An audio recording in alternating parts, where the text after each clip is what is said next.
keep the peace there. They're part of the social fabric of the place, holding together good people in a difficult and often dangerous existence. Photographer Ken Schwartz takes us inside the world of one housing cop in tonight's segment 4, Cops, Life in the Projects. A lot of the problems that we get from the complex is not necessarily the people that live there. The problem that we're having is there's people coming to the complex. That's the problem that we're normally running across. Other than that, there's a lot of good people that live inside the housing complex. So they know we're here. So everything's going to look real quiet, you know. See? My little brother right there, he's come walking out of there. He knows he don't belong in there. A lot of them do come to the projects to do business, drug business, gun business, crimes. They come there.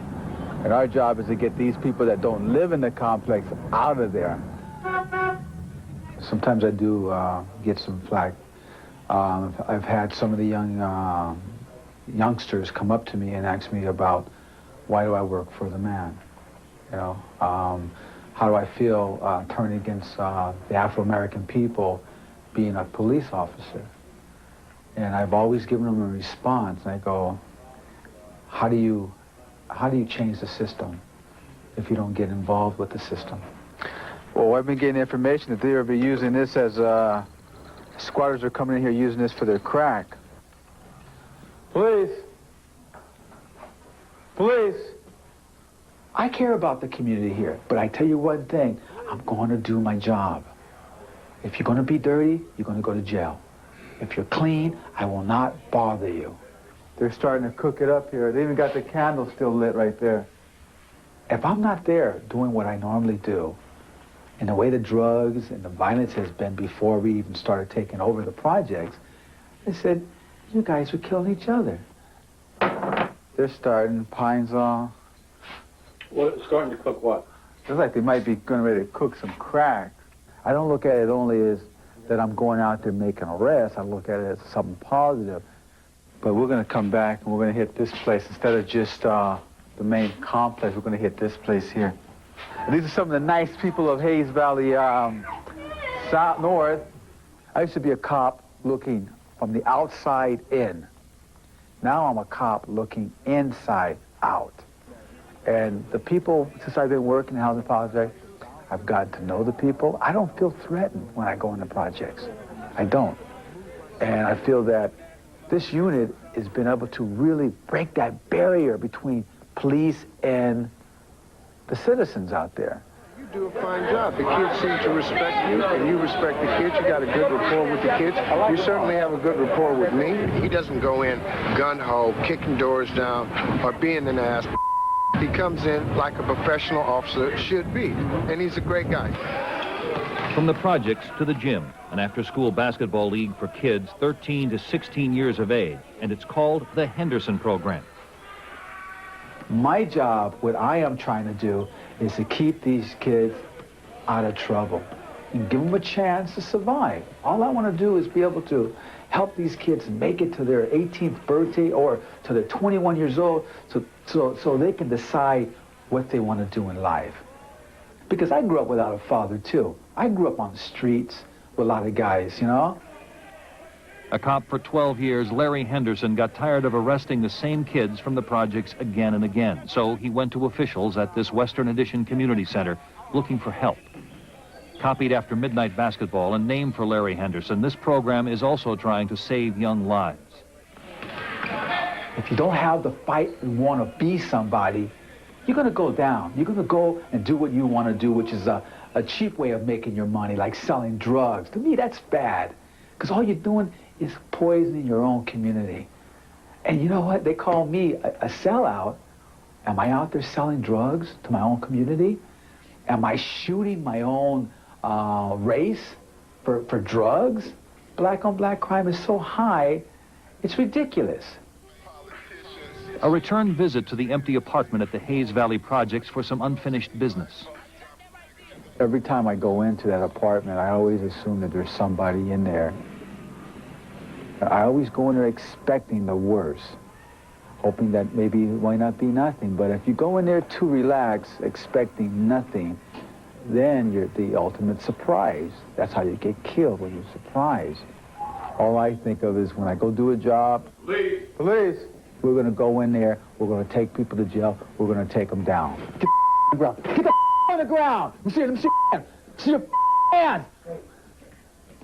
Get the Get the on the ground. Get on the ground. Get on the ground, baby. Get on the ground. Get on the ground. All right, back up. Relax. Whoa. See your hands where keep your hands where I can see it. Stay down. You right here? You right here, partner? Give him your hands, brother. Give him your hands. Like I tell most of the people, you want to play the game. If you get caught, you got to do the time, you know? The only thing I feel bad about is that I know him. And he's not really a bad guy, but they know me. If I catch you, you're going to go, you know? And that's the way it is out there on the streets. Well, no, but your hand is going like underneath the bed when I'm telling you don't move. You know, I don't know if you were going for a gun or you got something. How old are you? I don't know. It's like poker. You're not sure if you're going to win. You're not sure if you're going to strike out. I know I'm not going to stop the narcotics. It's going to always be there. But all I can do is try to clean it up for the kids to be able to play. I know her too, but you could see when we entered, they were about ready to have sex, and they mostly had their drugs out, so they were going to get high, have a little party, right? And they both don't live inside this complex. So, unfortunately, no sex, no drugs, jail. Tomorrow night at 7 o'clock, News Center 4 will present a special half-hour called Cops, Life in the Projects. We hope you'll join us for that. And just to recognize the remarkable documentary work of Ken Schwartz, who is a prize here at News Center 4, the best at what he does. Absolutely. Well, we do want to repeat the address that we gave you earlier. If you want to... It is a daily grind. It's a story we call Cops, Life in the Projects. Yeah, one's running down right now, wearing white pants and brown jacket. I usually tell folks, you know, adrenaline's kind of our edge.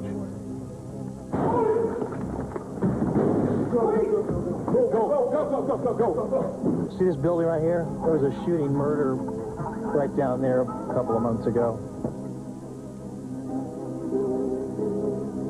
I'm there to serve and protect them. If they need me, I want to be there to help them. Now this place can be very explosive. Generally, this is the most volatile area of this project.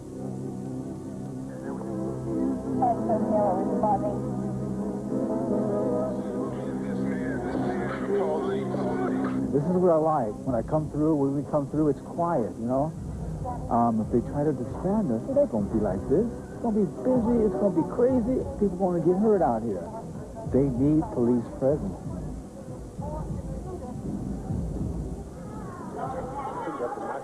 This is the Plaza East public housing complex, twin high-rise towers which are home to some of the city's poorest, and where most residents are trying to get along, raise families, and lead respectable lives. There he is. Located in San Francisco's Western Addition, Plaza East is also known as OC. We missed it, but the guy took off like a rabbit. He's already on the fourth. There he is. He just shut the door again. Fourth floor. OC means out of control, and the cops are looking for criminal activity. Bad. They don't build them like this anymore. This is the last one in the Fillmore area where it's this high up. And see how bad it is right here? Last September, a woman was beaten and brutally gang raped in a stairwell by at least 12 men. Crime and violence have been a way of life at this and other projects for years.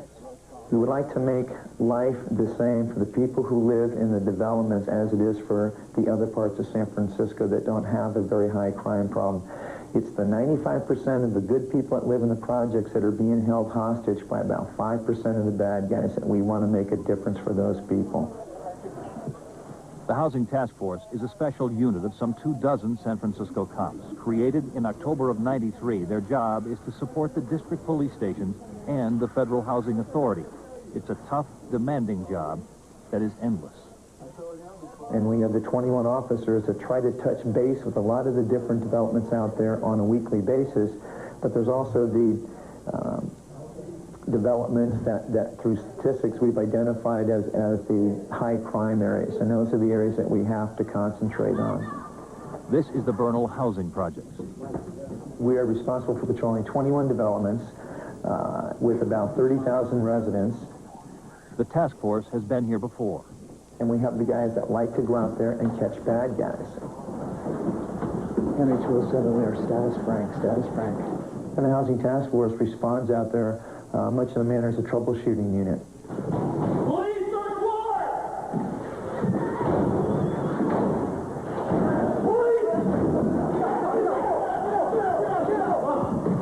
down the hallway, go down the hallway.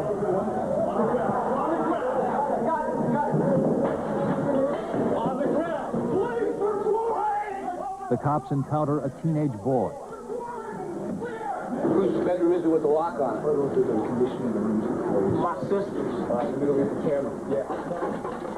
Armed with a search warrant based on undercover information that illegal drugs were being sold out of this apartment, the cops search each room. They find what they're looking for. What do you have? Looks like crack. Oh, man. That's going to kill you, man. Going to kill your mom and whoever else is up here also. 2 people are arrested. One, a parolee. The other, a woman who rents the apartment. She also has a previous arrest record. And she was on probation for possession for sales of narcotics. We had momentarily detained the teenager, and although he matched the description of the individual who had sold the narcotics, because of medical condition, he was released. But the woman who was on probation and the parolee were arrested for possession for sales. And another potential drug supermarket in the Bernal Housing Development was closed.